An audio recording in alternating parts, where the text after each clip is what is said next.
And welcome. Thank you all of you in the audience for coming out and joining us today. Most importantly, thank you to Secretary Perales and the entire State Assessment Review team for joining us today, for literally going through and exploring our city and our region and the work that we have been doing as a team for the better part of the last 5 to 7 years to rebuild the regional economy here in Central New York. We're thrilled to have you. We're looking forward to providing you a progress report on our work from round one, and also giving you a preview of that which we hope you will be supporting in round two. With that, I'd like to turn the program over to Secretary Perales to introduce the review team. Mr. Secretary? Rob, thank you very much. Let's see. Is this working? Yes. Thank you very much. And my welcome to all of the folks in the room. I want to begin by introducing the other members of the Strategic Implementation Assessment Team. To my immediate left, we've got a non-member of our cabinet, but a real expert, a senior fellow at Brookings, Amy Liu. Next to her, we've got Commissioner Tom Maddox, Taxation and Finance. We've got the New York State Agricultural Commissioner, Darrell Obertain. The Office of General Services Commissioner, Roanne DeStito. And someone who needs no introduction in this town, Matt Driscoll, Environmental Facilities Corporation President and CEO. Also, we've got not a member of our assessment team, but we've got the man whom you can be angry with if you don't have your programs funded, Ken Adams, who's the president and CEO of the Empire State Development Corporation. Make sure you know where he's sitting.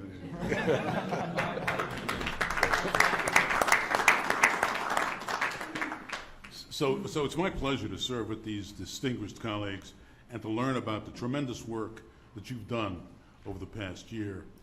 Before we start, I'd like to thank the entire Central New York Regional Economic Development Council, and particularly the co-chairs, Chancellor Nancy Cantor and President of Center State CEO Rob Simpson. After Governor Cuomo created the Regional Economic Development Councils last year, you pulled your community together and created a 5-year strategic regional economic development plan for Central New York.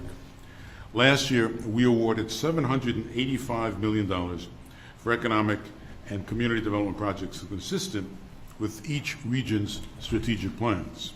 This year, you've been implementing your strategic plan, and we're here to learn more about your progress. What we learned today will help us to distribute the 5 best implementation awards of $25 million each. These funds will provide enhanced funding for priority projects based on the progress you have made in implementing last year's strategic plan. I understand you have about a half hour to tell us about the progress you've made, and I'm looking forward to hearing about the 74 capital projects that were funded and about the transformational initiatives that you are undertaking here in Central New York.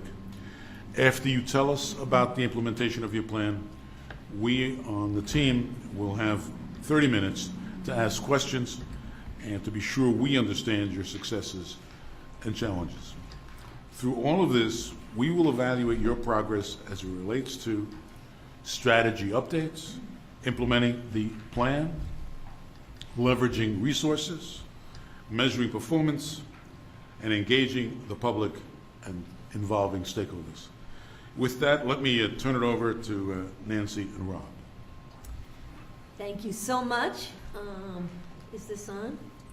Yep. Yes. Okay. The green light doesn't show. So we are really thrilled again to welcome you. It was a wonderful morning, and we really appreciate your patience in going through what really are a remarkable, in our view, series of projects. As you can see, the round one Central New York plan is genuinely an action plan, and I think that's the thing we most want to emphasize. This isn't just a funding plan. We're very happy to have won the best award and to get the funding, but it's really an action plan that has galvanized, I mean, not only the sort of obvious tangible evidence, the shovels in the ground, the cranes in the air, and really just activity all around both the city that you saw here, but the 5-county region more generally. But in addition to the tangible nature, the other thing I think that we see as so critical here is that we're building on the collaboration across sectors. We're leveraging a lot in these projects so that it's really bringing a lot of private investment as well as the public investment. And it's bringing people together so that we, as we talked this morning, I think we really emphasize the notion that the REDC process is a bottom-up process that builds genuine engagement from neighborhoods to our cores, rural to urban in this county, in this region. We really go from rural to urban, and we take great pride in that we've galvanized that. We took an approach to both play to our historical assets and strengths in this region. So we really wanted business development and job creation that was, if you will, authentic to this region, rather than just saying we're going to recruit in any business that we can recruit in with any kind of investment. We said, no, we have some core industries, we have some clusters, we really want to build on that. We want to build on that, but also build on it in a way that creates sustainable collaborations that will be there for the long haul. So the engagement of our anchor institutions, I think, is very important here. You saw this morning, very briefly on the corridor tour, all the cultural institutions that are brought to bear here. And that really connects all of our 5 counties coming in to our urban cores. And it's not just in Syracuse, it's true in Auburn, it's true all over the counties. So the notion that we have educational institutions, cultural institutions, hospitals, and health services really galvanized to partner with these businesses. And then the third piece that I think is so important about this plan is that we really see it as tapping this entrepreneurial spirit. I mean, one of the things I've always loved about this region is a real roll-up-your-sleeves region, and we really are trying to tap that entrepreneurial spirit. So when we do these projects, for example, that you saw in the city of Syracuse, not only is it getting people in neighborhoods excited about the possibilities, green training and arts and culture and technology, but it's also retaining our brain trust. The students that we're producing in this region, it's a very region rich in intellectual capital, and we want everybody staying here. And we want to bring those pieces together, and I think that's what we think we've done. So we really put a big emphasis on innovation in this plan. We put an emphasis on sustainable collaborations, and on really playing to our historical strengths. In that sense, we targeted, in our overreaching goals in the plan, as you know, we targeted some industry concentrations. So we targeted clean tech, for example, and energy systems, because we know we have a lot of small, medium-sized businesses, some advanced manufacturing, and a lot of educational capital and research R&D capital. And you saw some of that this morning in the Biotech Center and Center of Excellence, and in what Upstate and St. Joe's are doing.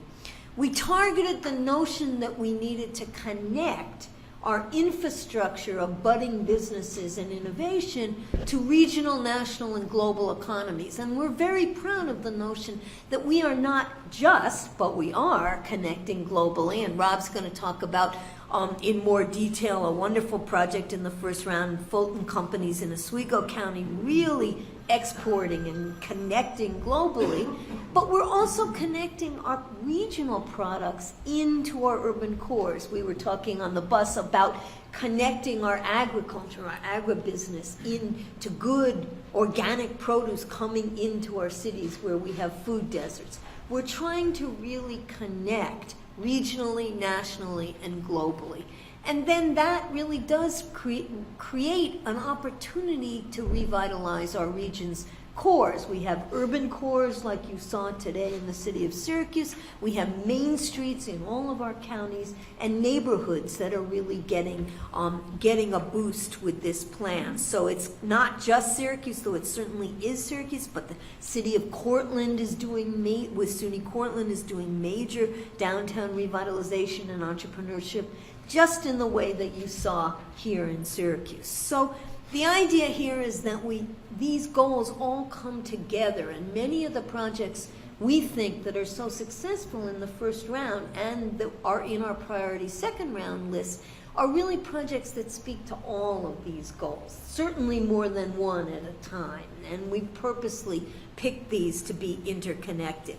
They're also projects that we believe are successful because they do synergize across sectors and bring in investment that isn't just the public investment. So there's rarely a project here that is a single project on its own, that doesn't fit into a set of projects being done in a similar region or a similar cluster of industry. And that's very important because we really want this whole to be more than the sum of these individual parts. And then finally, these are really long-term projects. So yes, we advanced all our projects, and they're on the ground and they're happening, and we're seeing this collaboration. We're seeing rebuilding neighborhoods. We're seeing the training of the workforce for tomorrow, and that's a very big piece of what we weave through these projects. Even though the public funding is mostly for capital and tax credit, what we're looking here is how we're training the workforce of the future and how we're getting research and innovation really plugged in here.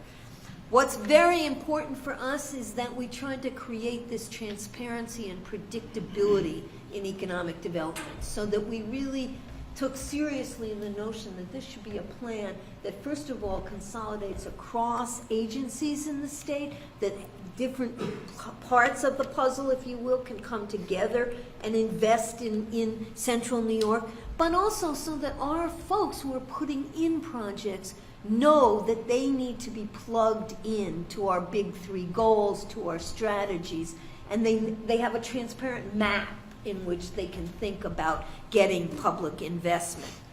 And in that sense, we have really looked to transformative initiatives, and we have created now for round two and going forward, we have created transformative initiatives and work teams for each of these. And these are really the overarching ways in which Central New York will grow for the future. So we really need, as I said, to get foods to market. We need to be thinking about the workforce for the future. So we're looking, for example, in our urban school reform project, Say Yes to Education, we're looking at how we spread that through all the 5 counties in terms of hooking to industry clusters and having internships and college preparatory scholarships that really hook our industries to the education of our students. The thing we hear most in the public meetings from industry folks is they know what they want to focus on, but they need that workforce for the future. And so we really got to create that pathway. We're trying to think about the incredible waterfront revitalization projects that we have here. You saw the Inner Harbor. We have the Port of Oswego, incredible resource and an asset. And so we're really trying to think transformatively for the long haul. And I think that's what will really make a difference for us. So Rob's going to now talk about some of the more particulars of how well we've done, and we have done well. Great. I'll try to be as particular as I can. First and foremost, I think that the number that all of you, I think rightfully so, are interested in, where are we with the investments the state of New York made the last time around? 74 total projects were funded in the first round, $103 million of state investment. I am just remarkably pleased to tell you that 71 of those 74 projects are on track. For a 96% of our first round projects are on schedule as we move forward. All told, that's going to leverage over $1 billion in private sector investment, create more than $350 million in 5-year payroll for workers and residents and employees here in Central New York. A remarkable economic impact that is being felt and seen from these individual projects. The fact that only 3 projects haven't moved forward, each of those 3 turned down the offer of assistance for the state of New York, each for a variety of reasons. They were really decisions by the companies and less a failure on the part of either state agencies or our community to try to shepherd those projects forward in some way.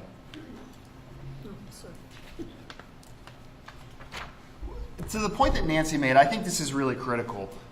One of the questions that we heard from the panel the first time around was that we took a slightly different approach from other regions around the state. Many regions put forward 7, 10, in some cases 12 significant initiatives for funding. We put forward 30 priority projects the last time around. And one of the questions I think that was rightfully asked was, are you simply spreading resources around for either political or geographic purposes? I completely and totally understand the question. I think it's the right question. But I think what we want to show you here is just how thoughtful and deliberate our council has been as we've administered this funding and reviewed these applications. Every single one of the projects that was recommended the last time around supports one of those 3 strategic goals that Nancy said. 70% of those projects actually really support 2 of those goals, and upwards of 30% support 3 goals. Those are the types of projects we're looking for, not just a capital investment that can create jobs here in Central New York, although that's valuable, but projects with capital investment, with new payroll and with new jobs that leverage our strategy. That's what we're looking for, and that's what we're trying to give you and our peers and partners at the state of New York. Just a couple quick examples from round 1 to give you a flavor. And earlier today, you had a chance to actually stand at the foot of the harbor and look out over 42 acres of prime waterfront real estate that up until last year belonged to the state of New York. I mean, imagine that, the state of New York owning the waterfront for the city of Syracuse. And thanks to the governor and the Canal Corporation, that property was turned over to the city of Syracuse. Since that time, we've successfully issued an RFP. A private developer is on board. $350 million of investment is planned on this site over the next 7 to 10 years. Commercial space, an extension campus for Onondaga Community College, some great initiatives underway here. What I want to point out to you here, though, is something that you don't see and you won't see in the physical development. The role that the state agency resource teams can play in helping to move these priority projects forward. What many people don't know is that West Shore, right along the left-hand side of the harbor, is one of the most contaminated environmental parcels on the site. The original cleanup cost for that site was over $9 million. We had made a recommendation last time for $3 million in council support, which we received to support that cleanup. All told, it was going to be $6 million in private capital that was going to need to go into just getting that site shovel ready. Thanks to the creativity of the DEC, working with the developer and working with the city, that cleanup bill was taken from $9 million down to $3 million, simply by reducing the amount of regulatory barriers that were put in front of the developer.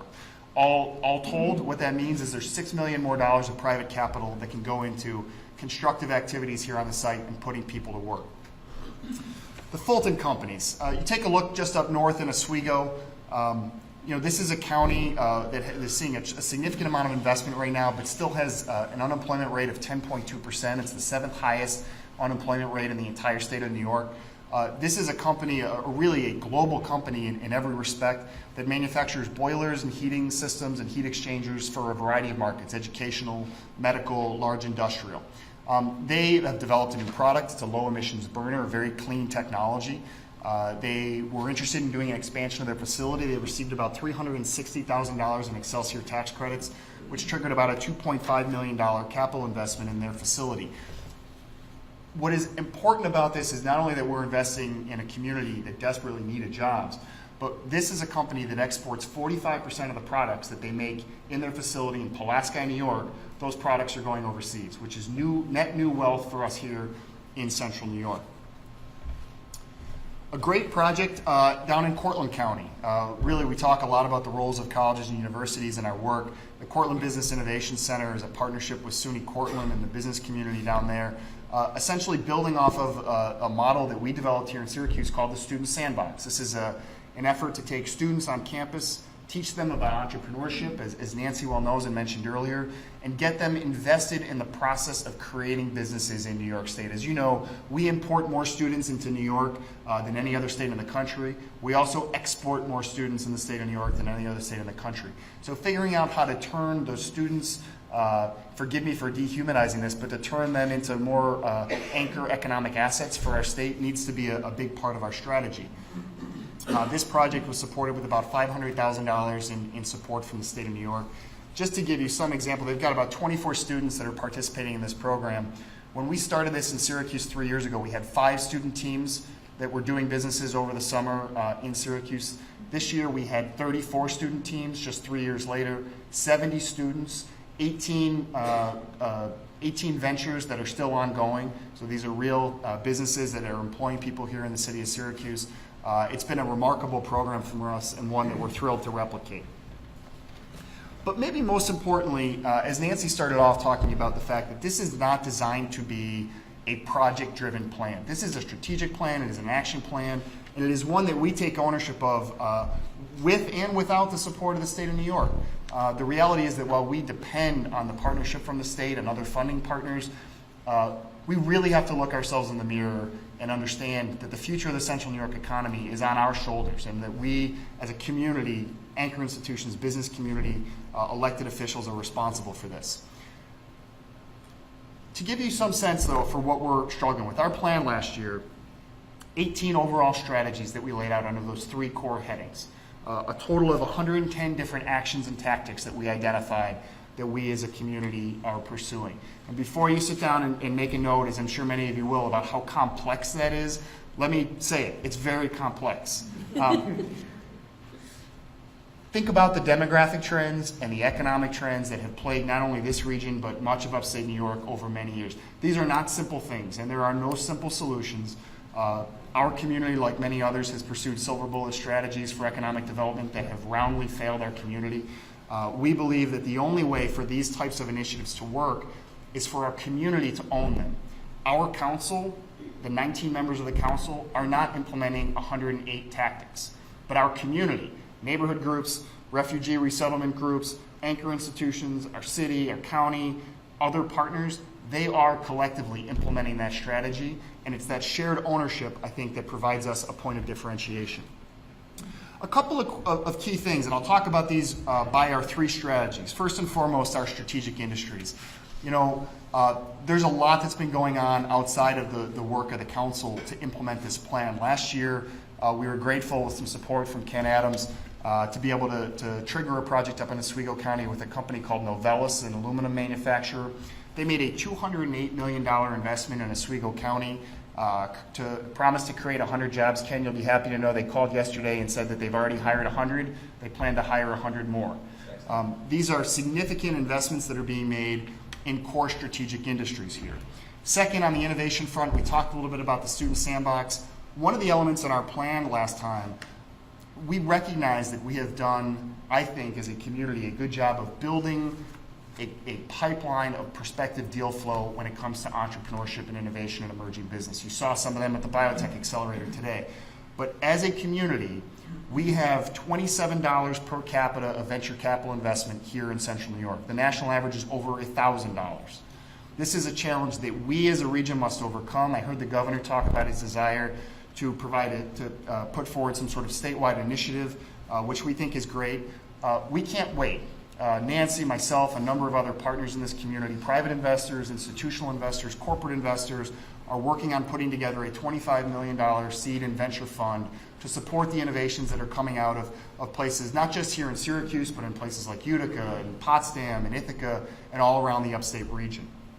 Maybe most importantly, we talked earlier today, the tremendous amount of capital investment that's taking place in our neighborhoods and our main streets. It's not just happening here in Syracuse, it's in Auburn, it's in Fulton, it's down in Cortland. You are seeing this kind of densification happen all over our region. So this brings us to the real question that we were tasked with this summer, which was not only to report to you on our progress, but also to think about what the next steps are for our region. As we entered that exercise, one of the things I'm really proud of is that our council has taken a very data-driven approach.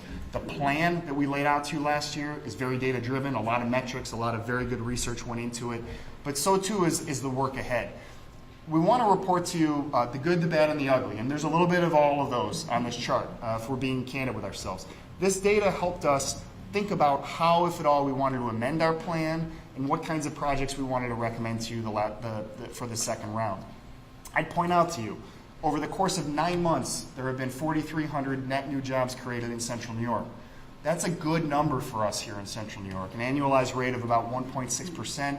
It's something we can be proud of. We haven't seen that level of private sector job growth in Central New York in a long period of time. But what's frustrating, and going back to the question of complexity, look at the unemployment rate. At the same time that we're creating 4,300 net new jobs, we have an unemployment rate that's gone from 7.8% to 8.9%. Now, that's the result of a lot of different factors. We have people who are starting to look for jobs again, and so they're being counted as labor markets. Our population's actually grown, we estimate, over that period of time. So we have new entrants into the labor market. But it's an absolutely terrible thing for us to sit here and trumpet 4,300 net new jobs and not recognize the fact that we've had a 14% decline in our unemployment rate. Look also at our median wage, I'd point out to you. We haven't seen movement in this number in over a decade in Central New York. But over the course of the last year, we've seen a 3.1 increase in the median wage in Central New York, cracking the $40,000 barrier for the first time. Now, that's great news, and it's something we're very excited about. But if you go back up north a little bit, 2 slots on the slide, you'll see that the percentage of people living in poverty in Syracuse, and not just in Syracuse, but in our region, has actually increased at the same time that we're rising wage levels. This is my point about complexity. We intend to use this chart and other metrics that we've identified as a guide. We'll always be honest with you about the things that are working and the things that are not. Secretary, you mentioned public participation, and we agree with you. It's a critical part of this initiative. The reality is that we have continued, I think, a significant outreach under the leadership of Andrew Fish, Fred Pestello, and others on our committee, getting out, holding public forums, running public service announcements, doing surveys. The feedback that we've received has been substantive. It's been meaningful. I would say that it hasn't been what one might have expected, which are just little criticisms here or there. There's been some really great feedback that we've used to try to change our course of direction, and I'll talk about that a little bit more in a few moments. Both the data, our anecdotal experience, and the feedback we've received from our public participation sessions point out not only a few challenges, but some significant opportunities. You mentioned poverty. At the end of the day, I think the work that the Chancellor and many here in the community have done to try to address one of the most fundamental barriers to economic opportunity, education, I think this is critical. We have a 48% graduation rate in the city of Syracuse School District. Talk about urban poverty and the challenges trying to move that number forward. I'm really thrilled to be sitting next to someone who had the vision 7 years ago to bring this program to Central New York. It's been implemented now over the period of 5 years, and I could not be more excited about the fact that while our graduation rate isn't where we want it to be today, over the last year we saw a 44% improvement in our ninth grade dropout rate. 44%, which gives us some real hope that when those students reach the end of the pipeline, they will still be there, they will still be with us, and they will have an opportunity for further education and for a job. Translating research to the commercial marketplace, I think our venture fund is critical. I think this is true across the state, and this cries for a statewide initiative, but there is a serious misalignment between the needs of our employers and the skills that our workforce has. There has to be a better solution. For us, what we've been experimenting with here in Syracuse is demand-driven workforce training. So getting our employers to identify their areas of persistent demand, identifying populations interested in taking advantage of that, and then building programs to support that. And then certainly we talked extensively about our transportation infrastructure on the tour today. Just quickly on the selection criteria, you can see it for yourself. 2 things in particular I want to point out to you. I mean, obviously, return on investment is critical, and we as a council want to provide you with the best return on investment anywhere in the state, time in and time out. But I will tell you, in the first round, there were 2 of our 5 counties that didn't do comparatively well when it came to the geographic distribution of funding. We absolutely took that into consideration this time. We want the economic benefits and the economic gains from this council to be shared across our region. They can't be concentrated in Syracuse or Auburn. They need to be shared by all the people, all of the residents of Central New York. Second, and I think this is a direct result of our public feedback, 19 of the 34 projects that we recommended in the second round are in areas of significant need. communities that are in some level of economic distress. Many of these are communities that, while they may have significant economic challenges, they have tremendous assets. You saw some of them today on the north side, in neighborhoods with high rental rates, but with major anchor institutions right at their center. A lot of the projects that we've recommended to you are trying to invest specifically in those areas of our region that need the help the most. And that was a strategic decision we made. There was a lot of discussion about it. Fundamentally, we believe that this council needs to work for all of the residents of our region. Give you a couple quick examples of the types of projects we want to fund in round 2. Paul Corporation, a wonderful employer down in Cortland County. They are looking at making over about a $9 million investment. They're going to create somewhere around 18 to 20 new jobs.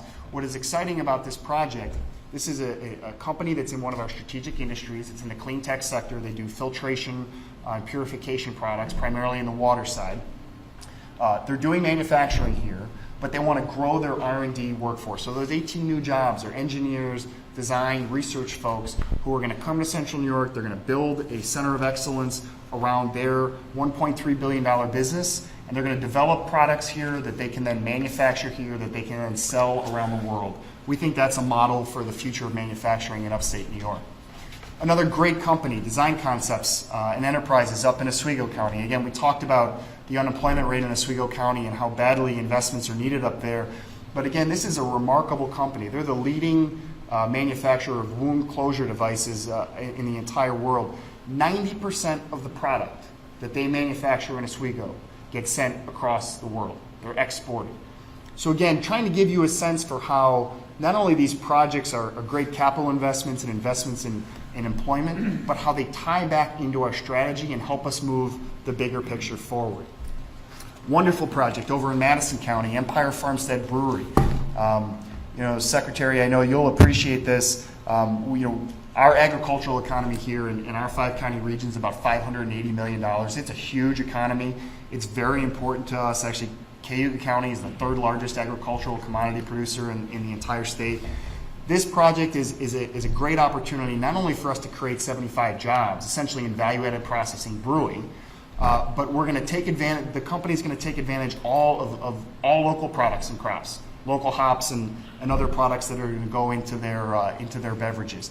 They're then going to add value to those at their facility in Cazenovia, at which point they're going to be distributed all over the Northeast United States, giving us a chance again to generate net new wealth here in Central New York.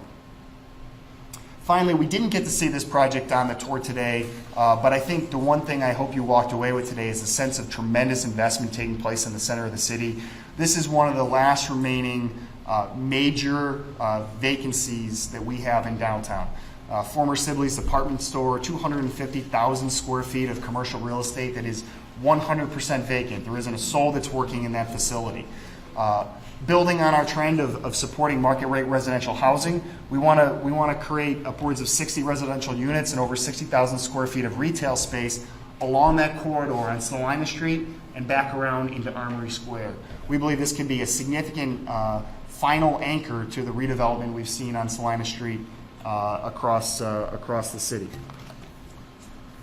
So, all told, we are requesting in the second round $33 million of the state of New York. There's $28 million in capital assistance that we've requested over 34 projects, another $5 million in Excelsior tax credits. Those projects will generate more than $360 million in private sector investment. That includes $151 million in 5-year payroll. Again, to our point, when we sit down and look at these projects, we look at the ROI numbers, we look at the value of the project and the ability of the project sponsors to generate that 96% success rate that we saw the last time around. But as importantly, we look at how they line up against our strategic goals. And again, much like the first time, 74% of the projects that we've recommended to you actually support 2 of the fundamental legs of our overarching strategy. This takes discipline. And this is exceptionally hard work. And I look to the people on the council who are behind us. They help keep the process honest. They ask good questions. And they make sure that we aren't investing in things or we aren't asking the state to invest in projects that don't support our strategy and move it forward. All told, over 2 rounds, we're providing, if we were to get funded this time, we'd be looking at a return on investment of almost 20 to 1 on the support we've asked of the state of New York. More than $1.5 billion in private investment on an investment of approximately $75 million in capital and tax credits. 2,700 new jobs and almost 1,200 jobs retained. We think that's a very good number for this region. That number has a huge impact. Nancy? So I think, as Rob said, the thing that we want you to know about us is that strategic discipline. And I think it's really seen both in the first round and in the second round projects. And I think what gives that strategic discipline a sort of whole more than the sum of the parts is really this transformative focus. That we're thinking of this, as we said the last time we spoke with many of you, we're thinking of this as a growth plan. So we really need this to be transformative. We really do need to transform those waterfronts and transform the urban cores and get workforce development and education aligned with those core industries. So transformative initiatives key to the long-term results of this, and we want to hold ourselves accountable to that. So the progress of those 8 working groups will be huge here. Power of collaboration, absolutely no question about it. From the first day that we came together as a council, we said, the thing we have going for us, despite all the challenges that Rob talked about, the thing we have going for us is that we have a lot of partners coming to the table. And that means that you can count on the investment the state makes as being sustainable and leveraged over long haul. The other thing that we think we are ripe for really doing for the long haul here is cross-regional collaboration. So we've talked a number of examples here of clean tech, for example, as a core industry. Thermal and environmental control systems, good building, green building stock. That's something that can happen all across this region. We want to take over New York City. You don't need to fund them because we're just going to take them over and put all our clean tech in there. So we are really ready for that kind of collaboration. We know how to do it here, and we know how to go on the road with it. And I think that's probably the most important thing about our plans. Just a couple of quick points as we close. We spent a lot of time thinking about what it is that we have to offer in this region. I think fundamentally, the thing that we hope that you take away as you read our plan and our progress report, it's very honest. It's honest about the things we're good at. It's honest about the things that we're not. There's nothing in this plan that we've put forward in terms of strategies and tactics that isn't supported by data. I think that's really important. It is very difficult to do, as you know, in a naturally political environment, to say no to things that aren't supported by data, but we've done everything in our power to do that. Over the 2 rounds, I would put our 20 to 1 return on investment up against any other region in the state. Again, this goes to the discipline of the council. We had 15 of our council members out talking to project sponsors in this last round, making sure that the amount of support they were asking for from the state of New York was what they really needed and not what they wanted. Right? That's the level of involvement of members of our council. They are very conscious of the fact that we're talking about taxpayer dollars here and making sure we're generating the best return.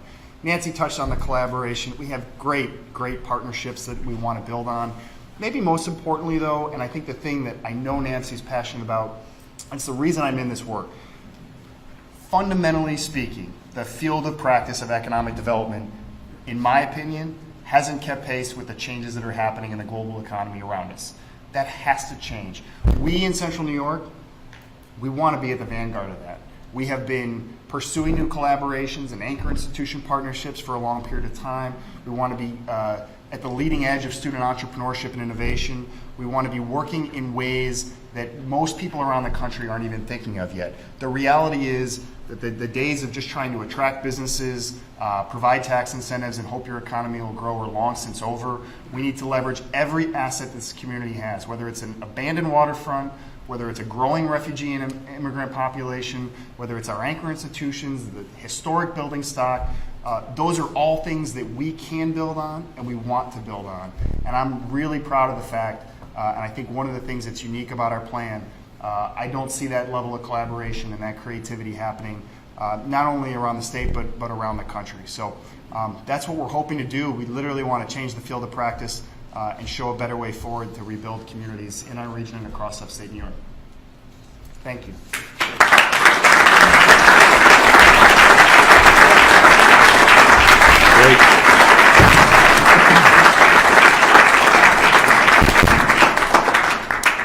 That is a well-deserved round of applause. Thanks, I sir. hope the other members of the Regional Economic Council understand that they've got as co-chairs a dynamic duo that really impresses all of us. And so your presentation, as is to be expected, was, I think, very, very informative and very interesting.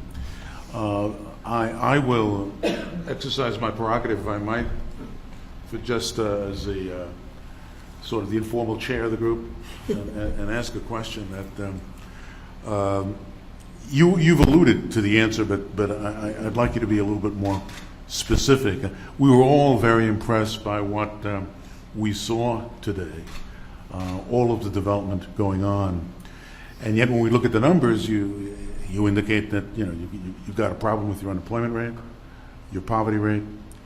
What are you doing to ensure that there is a link between the jobs you're trying to develop? And again, this is the governor's mantra is jobs, jobs, jobs. What are you doing to make sure that some of the folks that are the most difficult to employ are being linked to those jobs?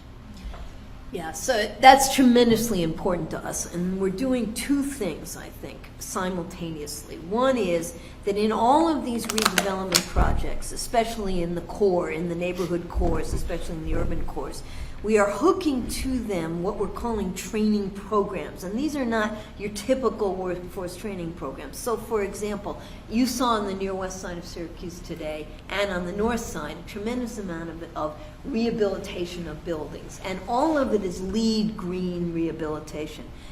What we did side by side with that is a program called Green Train that started on the north side and now is in the near west side, which is taking neighborhood residents and on the ground training them in a variety of aspects of green building systems, both the management of green buildings and how you actually build green buildings and construct them and put them forward. So the one avenue then here is to really look at on the ground, site-specific, industry purposeful training of existing residents.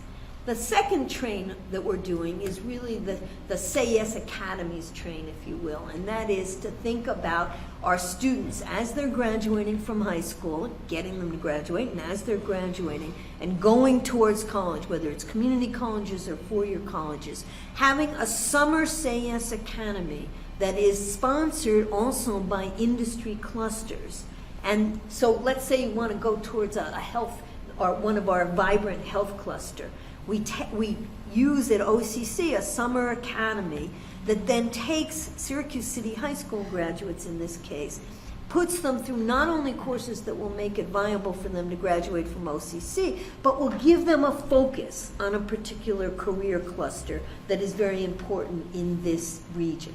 And so that's one way we can also think about connecting the 5 counties in the region. And that is, we have different industry clusters, as you saw through the geography of these projects today, whether we're thinking about what's happening in Oswego. Then what do we want to do with SUNY Oswego in creating the kind of a Say Yes Academy that will then feed the industry that is there?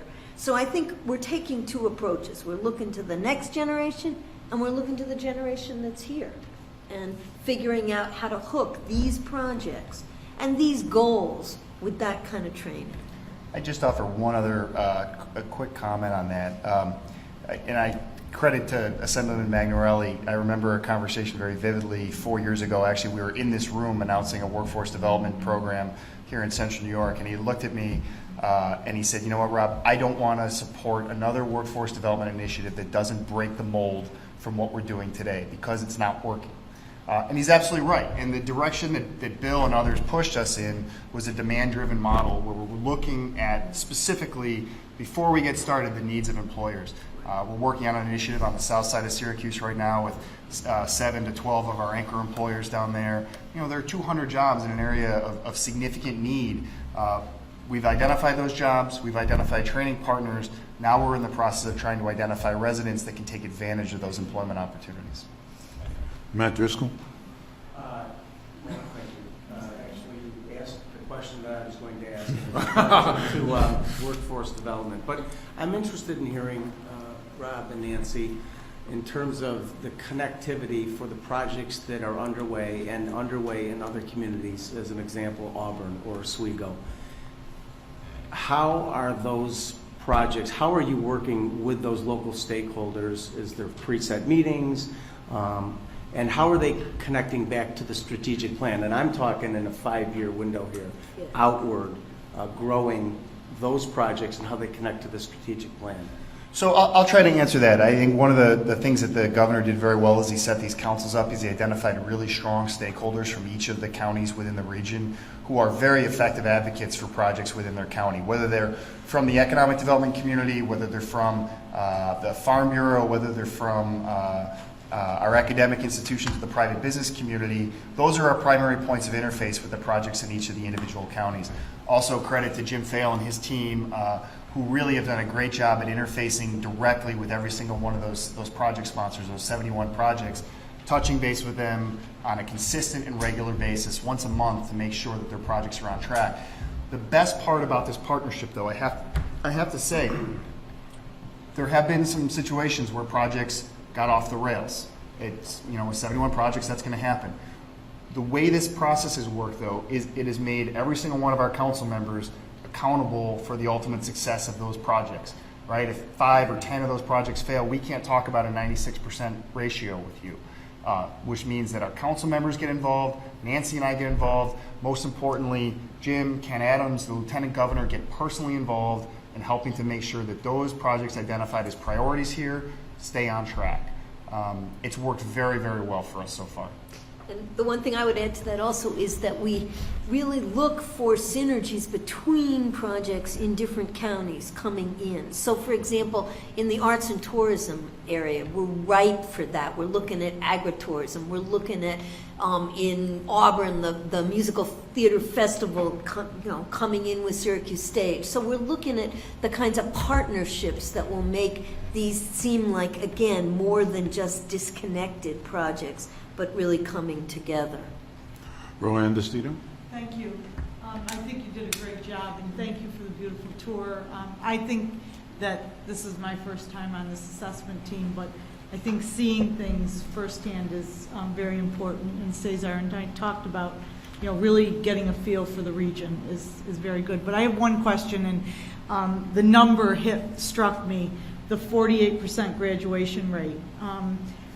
Are you working in any way? I certainly know that the higher education institutions are very much engaged, and I know you have Say Yes program, but are you working with the school districts because that's your workforce? Yeah. So I guess that's my question. Absolutely. Now, the 48% is actually the Syracuse City It's School the Syracuse District. City, Right. but So we you are. didn't talk about the other ones. But Yeah. I'm sure there's some problems in some of the rural areas too. Absolutely. Yes. So let me start with Syracuse, because that's where we're starting from and moving out. Say Yes to Education, as I know you know, is a K through 12 partnership that really is wrapping support services, legal services, health clinics in all the schools, before school, after school, summer school, working with the Syracuse Teachers Association very well, good synergy there, increased numbers of social workers in every building, and we're really beginning to see the results of that. And so what we're trying to do is think about the way in which, and I have absolutely no doubt that graduation rate will go up. We've got 2,000 Syracuse City School District kids in college right now on Say Yes scholarships. Right. And that's only, we've only been at it for a couple of years in that. So I have no doubt that we're going to see that go up. What we want to see as part of the Regional Economic Development Council is both to hook pathways to industry, as I said, to our industry clusters, but also to hook our urban core district to our rural districts so that we begin to get some flow back and forth there. And the thing that we're very fortunate in the 5-county region is that we do have 4-year institutions throughout the 5 counties, so that we can do this kind of pathway. And that's the best thing for raising the graduation rates, is there's got to be a path, there's got to be expectation. Right. And there's got to be that and the- scholarship at the end of the tunnel. Right, and the collaboration. Exactly. That demonstrates to the students that there's a future. Exactly. Thank you. Exactly. Darrell, over to you. Yeah, thank you. And again, I want to echo Roanne's comments about the tour in the report. You've done a terrific job. Now, granted, this is only the first one. From what I've seen so far, I'm impressed. It's all downhill from here.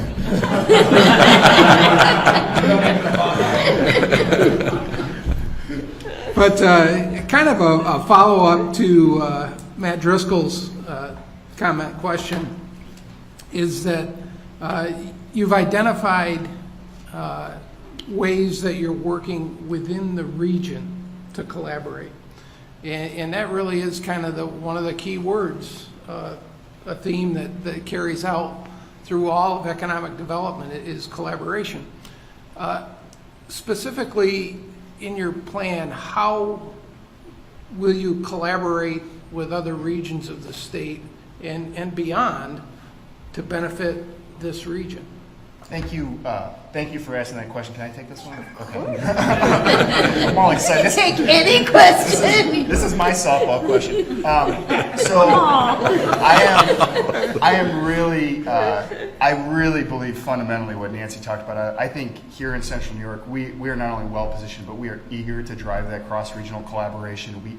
We would love to work with the state to try to make this council process even more effective at doing that. And I think there are some simple ways, like getting our co-chairs and council members in each of the regions around the state to tour some of the tremendous innovations. We're not the only ones doing creative things here in Central New York. We got a lot of things we're proud of, but there's some great things happening in Buffalo and the North Country and the Mohawk Valley. We got to get each other working about it, because we'll feed off each other as practitioners, as business people, as community leaders, if we help cross-pollinate that. The reality is that for the better part of the last 9 years, here in Central New York, we've been operating with an umbrella organization called the Central Upstate Regional Alliance. Darrell, as you know, public and private sector stakeholders from 12 counties who collaborate. That 12-county region works across 5 of the state's economic development regions. 2 of the biggest projects we're working on right now from an employment standpoint in Central New York are partnerships with our friends at Mohawk Valley Edge in Oneida County. Right? These are projects that could create 500 and up to 1,000 jobs in one of our target industries, and those are things that we are literally working with those folks every single day on. Those opportunities exist in the North Country, they exist in the Finger Lakes, the partnerships with Say Yes, now that they're doing work in Buffalo. This is one of the most fundamental ways in which I think we can accelerate the work of the councils, is to get us out of this thinking about our specific 5-county region and get thinking about how our 5-county region ties into and supports and benefits from the rest of the state, whether it's New York City, the economic engine, the North Country, so on and so forth. We're desperate to take that to the next level. I know we can. Tom Maddox. Thank you for organizing the tour and the effort and thoughtfulness that was obvious in the presentation. With respect to your comments around private investment, can you help us think a little bit about the extent to which those investments are committed and the process of securing the private investment? The payroll piece is a little easier to understand than sort of the capital and other forms of investment. And given your success in the first round, did you go back to the same sources for an extension of private investment in the second round, or should we think of this as new money coming in? I think you should think about it as new money, with very few exceptions. I think there are 2, maybe 3 projects that are continuations of projects that we asked for support in the first round, and they're all massive projects. The development in the Inner Harbor, we asked for $3 million in the first round. We've asked for another $1.5 million this time, because it is all told a $350 million investment. Logan's Crossing, the old Kennedy Square site, it's a $280 million project. We got $3 million the last time. We've come back and asked for another $1 million this time around. With those exceptions, the rest of the projects we're talking about, they're new project sponsors, they're new individuals, they're new corporations. In many cases, they're new financing entities that are providing this capital into our projects and our plans. To specifically answer your question about the state of financing for each of those projects, if the project isn't on track from where they told us they would be at this point in time, today, whatever the date is, October 2nd, then it's not listed on the list as being part of the 96%. So we're really thrilled. Early on in the process, we had one or two projects, actually one out in Cayuga County, a very important agricultural processing project where there were some challenges that were slowing the project down, but we've worked through those. Private capital is being committed. It's going into the ground. These are permanent capital assets that will remain to support the Central New York economy. And the payrolls are all calculated out based on their employment that they've promised and committed to the state of New York over a 5-year period of time. Amy Lou? Rob, Nancy, you certainly did not disappoint today. As always, a really very helpful morning and presentation. I'm going to be the wonky one today, and I have... Okay, this is your question. What are you trying to say? No, I actually have a 3-part question, but they're all related to one particular topic. Do I need to take notes? Which is, I think that there's, and you said this in the beginning, there's no doubt there's an enormous lot of really exciting activities underway. In some ways, it's dizzying to think about the level of investments and activities and initiatives that are underway, and then to hear about new strategies that are being developed on top of the plan from last year. And so what I think was really heartening out of this proposal was the focus on the 8 transformative initiatives to bring even more coherence and prioritization to the efforts here. And I think that's an important signal to send even to the region as a whole. So the fact that you all came around on that, have committees around that is great. So my questions are this. In terms of the round 2 priority projects, you've asked 34 projects. I know they all meet one of the 3 broad overarching goals, but do they meet what number or what proportion of them actually advance the 8 transformative initiatives? Do they really drive that?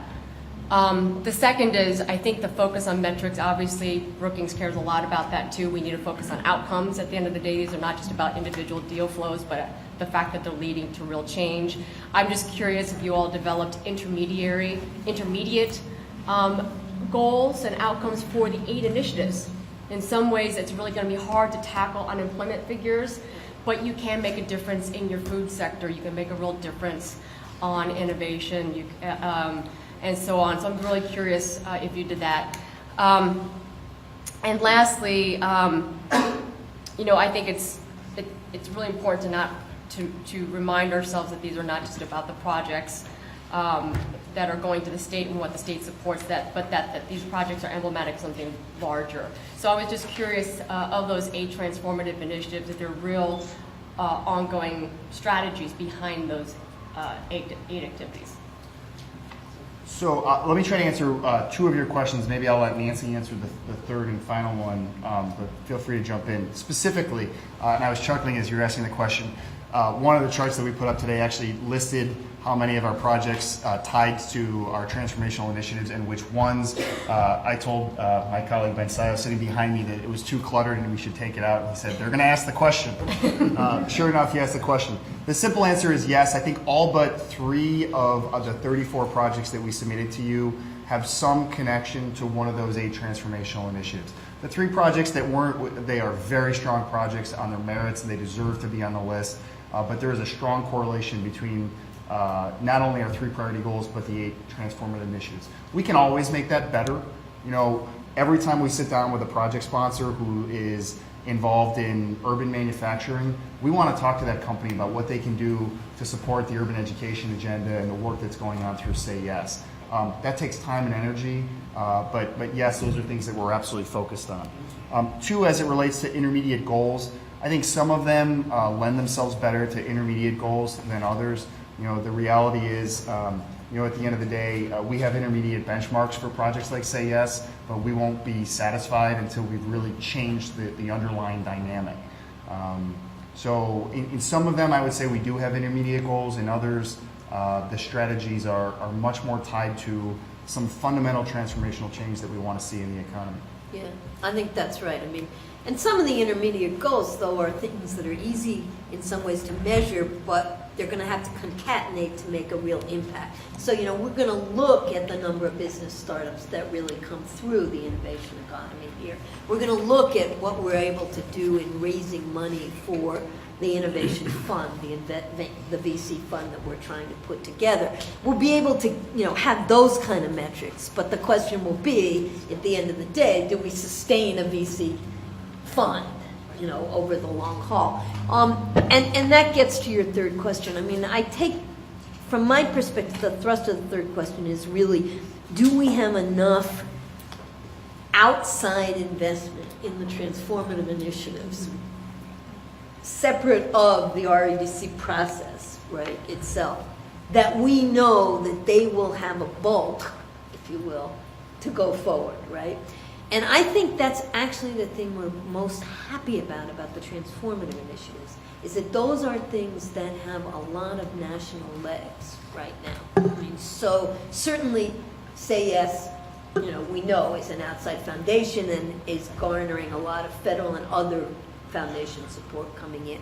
Things like broadband, we know that there's a lot of interest nationally in how to get broadband to rural communities, for example. We think we can be a test case on that, so we want to get that outside. The food to market, no question about that. The work we're doing with Brookings on export economy, right, fits in so many of these transformational initiatives. So pretty much, I mean, I could go down the list, but pretty much every one of them has a set of partners that we have identified that put a lot of pressure on us for accountability for moving this forward. And I think that's what's going to make it really helpful. If I could just add to that, and please take this in the way in which it's intended as a constructive suggestion. I've read every one of the plans from around the state. They're all very good summaries of their challenges and opportunities. They all tell a pretty consistent story about the types of interventions they need, not only at a micro level in their neighborhoods and their cities and their rural communities, but they also tell a pretty powerful collective story about the types of broad brush public policy investments that we need to be thinking about with respect to education, with respect to innovation. That's the power of these councils. Finding out what's happening, the challenges and the opportunities on the ground, and then responding, not just asking the state to respond. You get asked for a lot every single day, but engaging with the private sector stakeholders, our academic institutions, our foundations, and our communities around the state, coming together as a team and trying to find solutions and interventions that we can offer, not just to support our 8 transformational initiatives in Central New York, but to support the 7 transformational initiatives in the Mohawk Valley and in the North Country and elsewhere. I think that is one of the most powerful things that this council should do, these councils should do over the course of the next year. But first, support ours. Roanne? Yeah. I read in some of the materials we were given that you had a strong outreach program to get people involved. Did you find in your outreach, and could you give me examples of how you did outreach to not just the organizations that are involved in the regional council, but other people? And did you find that that outreach actually brought you ideas? And can you give me an example of that? So yeah, I'll try to define the public participation process. Public participation. It is. But did they bring anything to you? I think the simple answer is yes. I mean, I mentioned one example. This time around, with all the public feedback we did, one of the things that we heard consistently was that while it's great to have $1.4 billion in investment in 9 cranes in the city of Syracuse, there are parts of the city of Syracuse that don't share in that economic prosperity. Likewise, there are parts of Oswego County and parts of Cayuga County that don't share in that economic prosperity. I think that was a fundamental building block for us as we thought about the fact that investing in areas that are highly economically disadvantaged was a core strategy for us this time around. That kind of feedback is not, it has not been uncommon. You know, in the first round, we can certainly point to a number of things. Actually, broadband, the focus on broadband access coming out of the first round was not in our plan originally, and that was an oversight on our part. We missed the boat, and we went to our public participation meetings, and they said, you know what, our community doesn't have access to this very important, critical piece of infrastructure. Please help us. Thank you. You know, I have a softball question. Clearly non-wonky. It's the thought occurred to me that if I had to explain to somebody in 2 minutes or less, a 13-year-old, what it is that you folks in Central New York are trying to do, I almost feel like saying they've lost population, but they've got a lot of assets. They've got to figure out a way to hold on to their younger generation. And one of the things they've got to do is to make it cool to live in Central New York. Am I right about that? And what is it that you're sort of doing that to keep some of your strongest assets, your human capital? I think you're absolutely right, and I think the one word for me that keeps coming to mind is opportunity. This is a plan about opportunity, and we've really used that in every one of these projects. So it's a plan about saying you actually can pursue that in Central New York. You can really do that and get it done. We'll help make it happen. Here are the 5 partners that will invest with you in making that happen. But you still own, whether it's you still own your neighborhood, you still own that family business, you still own the pathway that you're on. I think we are very much an opportunity-driven strategic plan here. And that's when, you know, when Rob keeps coming back, and I think it's so important to the feedback we heard about, let's make sure this isn't just the same old economic development plan. Let's make sure this actually puts people in, gets them through school, puts people in jobs, rewards good ideas, so the entrepreneurial opportunity that's involved in all of this. I mean, I think our view is that you don't have to leave Central New York to really make a success, and we're showing that. Yeah, Nancy doesn't give herself enough credit. You know, from the time she came onto the campus at Syracuse University, the first thing out of the gate was to envision the connective corridor to get students off of the isolated campus and into the community, so they could experience not just making a community cool, but experiencing that vitality that was already here. Their energy and enthusiasm is infused into local businesses and supported retail in the center of our city. You know, David Smith at Upstate Medical has just built 400 new units of student housing, getting people off of the proverbial campus and into the center of the city. The same is true for folks like Dan Larson at Kaga Community College. And really trying to make sure that the students who are participating in these educational programs get exposed, have internships, but also get off of campus and out of the academic environment into a very human, very real, and in many cases urban or rural environment. I think it is a big part of our challenge that we have. It's something we've been working on for many, many years. Maybe the most impactful program that we've run, and it still surprises me, but the Student Entrepreneurship Partnership between Syracuse University, our organization, and 13 other colleges and universities, 66% of the students who have participated in that program, in other words, they have gone through curriculum, they've come up with a business idea, they've spent the summer, instead of going home to California, they spent 12 weeks in our downtown business incubator. 66% of the students who've gone through that program have stayed in Central New York after they graduate. Now, we've run young professionals programs, and we've done internship programs, and we've done all the litany of interventions that every community's thought of and talked about.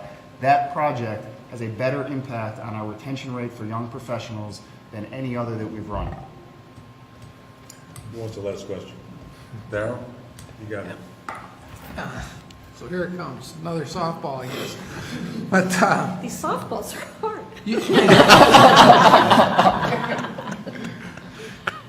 You talked about, Rob, earlier the idea that you know, the plan and the support the state can lend to Central New York or any of the regions around the state clearly is fiscal.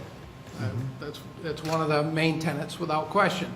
But you also alluded to the fact that policy, regulatory review, reform, if you will, are other key tenets that need to be addressed. In your plan, do you talk about how New York State can best be helpful on that front? It's probably not in your packet, but is in mine. A memorandum that we put together, really thanks to Assemblyman Mangarelli and Senator DeFrancisco. One of the conversations as we were sitting around the REDC table about 4 months ago, as this process started, was about some of the challenges we've had with a broad range of policy issues, but specifically around the Excelsior tax credit program. It's a great tool. It's a very good program. It is limited in its ability to support primarily small businesses. And frankly, our economy here in Central New York is driven by small business, and much more meaningfully so than many other of the larger regions and larger metros around the state. That limitation hinders our ability to drive what New York State offers as a very nice incentive package into companies that can and want to take advantage of it. So we put together a 3 or 4 page memo. It's, I think, Appendix E in the plan that we submitted to you in the progress report that details a number of suggested recommendations that might be made to the Excelsior program that would enable smaller businesses and other types of industrial companies to take advantage of those programs. And that's just one example. There are many others, and I know a lot of the regions around the state have offered some constructive public policy suggestions.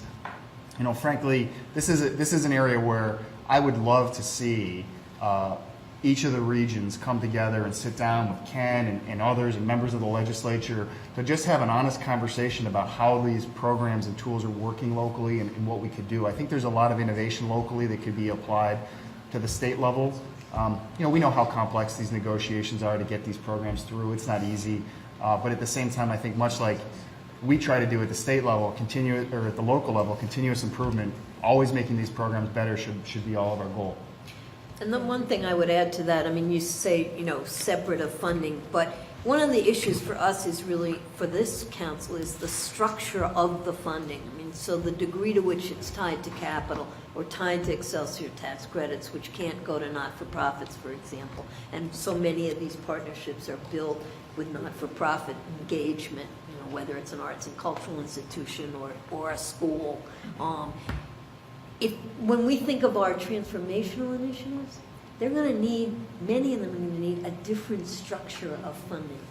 And that's a kind of, in some sense, a larger policy discussion as well as a fiscal discussion.